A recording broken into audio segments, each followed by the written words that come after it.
Therefore the intellect and its object are the same in the human mind, and therefore the human mind understands itself by its own essence.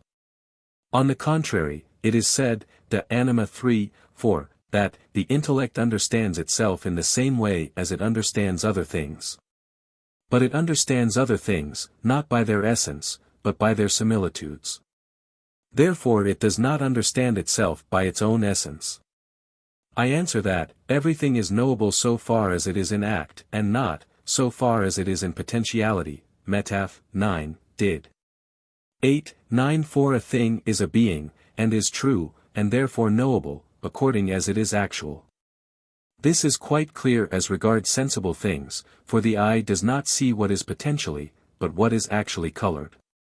In like manner it is clear that the intellect, so far as it knows material things, does not know save what is in act, and hence it does not know primary matter except as proportionate to form, as is stated Phys.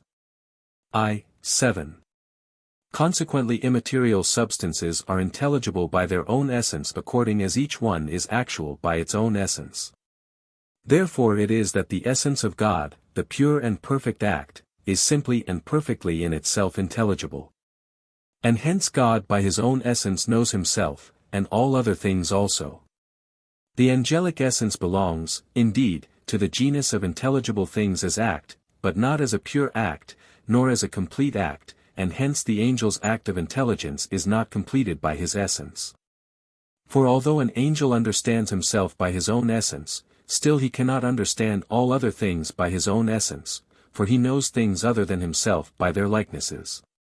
Now the human intellect is only a potentiality in the genus of intelligible beings, just as primary matter is a potentiality as regards sensible beings. And hence it is called possible, possibilis, elsewhere in this translation rendered passive, ed. Therefore in its essence the human mind is potentially understanding. Hence it has in itself the power to understand, but not to be understood. Except as it is made actual. For even the Platonists asserted that an order of intelligible beings existed above the order of intellects. Forasmuch as the intellect understands only by participation of the intelligible, for they said that the participator is below what it participates. If, therefore, the human intellect, as the Platonists held, became actual by participating separate intelligible forms, it would understand itself by such participation of incorporeal beings. But as in this life our intellect has material and sensible things for its proper natural object.